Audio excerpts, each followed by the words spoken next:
Joining us now to take a look at Nigeria's growing drug problem and the proliferation of small arms and its effects on the transnational drug business are Dr. Christopher Udoaka, a security consultant, and a lecturer from the University of Abuja. Also, Kenneth Aneto, who is executive director of a New Thing International Foundation. Thank you, gentlemen, for joining us. Dr. Christopher is with us in the live studio while we have Kenneth right there at our offsite studio. Let me start with you, Kenneth. We had a similar discussion on Newsnight yesterday, and when I asked my guest about drugs and the influence of drug trafficking in Nigeria, we spoke about the policies of government, demand and supply. He was able to touch on the supply that NAFDAC has been doing a lot to check the supply. Talk to us about how the forces of demand and supply, especially demand, is fueling drugs abuse and drug trafficking in Nigeria. It's a pleasure to be here. I don't take it for granted. I like the opportunity that the media is giving to shed light on these issues, because right now there are certain expectations that the UN has given, looking before at the date of 2030, that we should see a rise in substance use disorder and in Nigeria in Africa between 26 to 40%. And when we look at the demand and supply, we look at the teeming population of youths in the nation, and because of one or two things that are not available, some of them have used drugs as a relief, as a soft landing, as a coping mechanism for the challenges that they're facing currently in the nation. But we look to the proactive nature of the NDLEA, as the report said, and we look to the new government with expectations as new essays have been put on policy. Haja Bala Usman has new essays have been put on health, Madam Salima. We are looking to see what the government is going to be do to work with people that are conversant with the issues at hand and look to reduce this challenge of drug abuse in Nigeria. All right, Dr. Udoaka, I mean, you are concerned about the proliferation of arms, small and light weapons in Nigeria. We hear that 70% of what circulates in West Africa is actually in Nigeria. What do you think is fueling, this proliferation of arms, small and light weapons in Nigeria? The West Africa Network on Small Arms is asking Nigeria's government to, beef up and shore up its security to, check the borders. What do you think is contributing to this? Thank you for giving me the opportunity to tell Nigerians the danger that we are in because of the proliferation of small arms and light weapons. And I'm grateful to channels for bringing me to contribute my little quota. Well, this is Arise. Thank you. Arise television. Sorry about that. That's fine. Yes. You're asking me why so many arms, illegal arms, small arms and light weapons in this country. There are so many factors contributing to that. The major factor is the fact that we have a very large expanse of land as a country.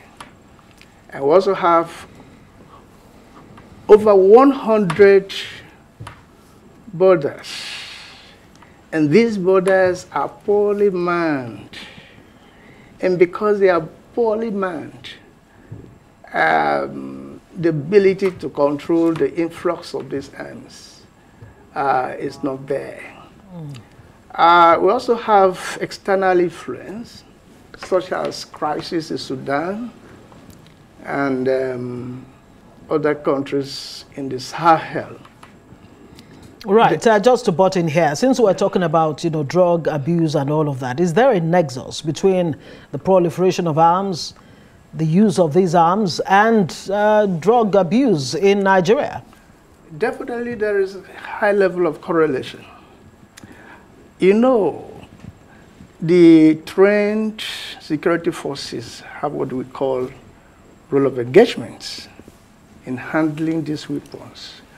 But the only role of engagement for the criminals the militants, the cultists, the Boko Haram terrorists, and ISWAP, the only rule of engagement is to be high, to get drugs, take drugs, and look bold, and become above human beings. And so there is no way the boldness can come to them if they don't take drugs. So there is high level of correlation. The drugs instigate the criminals, the killers. You know, the level of insecurity we have today, I'm sorry to say, is unprecedented. And this is because the criminals can lay hand easily on these weapons, and they are emboldened by the drugs they take. So the combination of two factors are really what make this problem a real problem. Okay, thank you, Doctor. Let me bring in Kenneth again. Kenneth, now, no doubt, money laundering does a lot to fund drug trafficking. How do we check money laundering such that we can get a grip on drugs and drug abuse?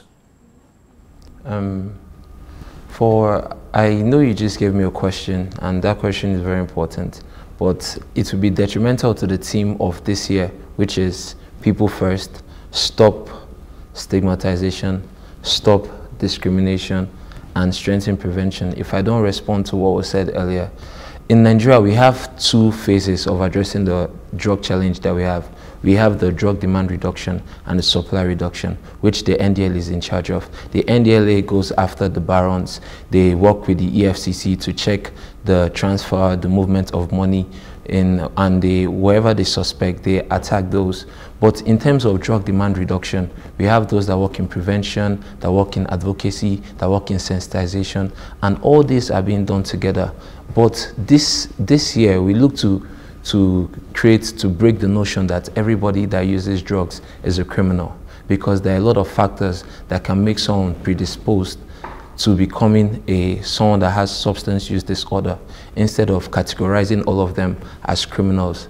As you saw in the previous report, like this type of headlines would have a way of creating barriers to people getting treatment. So in as much as we look at this topic holistically, let's take that into cognizance that some of these people, because of risk factors, the environment they come from, some of them come from families that their fathers, grandfathers were alcoholic. It has already set a precedent, because substance use disorder is a chronic relapsing brain disorder characterized by a person going after a particular drug of choice, regardless of how it affects him, his immediate family, and his environment. So all these things can be transferred. Since it's a brain disorder, it can be transferred to someone, and the person is more predisposed to becoming addicted. Now that person is more likely a victim. So it's not always everybody that is using a drug that is a criminal, that will be a bandit, that will be the person with the guns.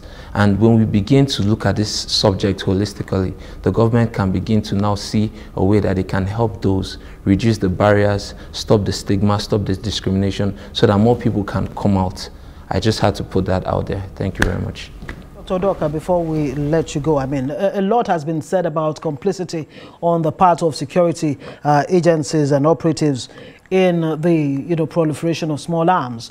What needs to be done to check it, at that level? And of course, the border issue that you talked about earlier, what needs to be done urgently to reduce the incidence of small arms, just everywhere in Nigeria? Thank you. Yes. Well, to start with, we need to increase the number of security forces, the number of security agents who actually should be manning the borders. We need also to train our security forces on how these arms come in. When we talk about complicity of security operatives or officials, I want to say that it is very insignificant when it comes to the proliferation of small arms and light weapons. really, as I spoke today in our program, there is also locally fabricated small arms in Nigeria here. And so the government need to expand the intelligence network to be able to fish out those who are involved in the fabrication of local weapons. And this issue of try to defend yourself if the government cannot defend yourself, it's not good. It's not good for the country because you are advising everybody to go and get their own arms. And so the government must do everything possible to tell Nigerians that they have the capacity to protect them. Right. And once that is done, I want to believe that there will be reduction in the level of proliferation of these light weapons and small arms. Let me also, Right. okay. Yes, land on that point. Let me also tell you that Yes. if you look at those frontiers that these arms come from,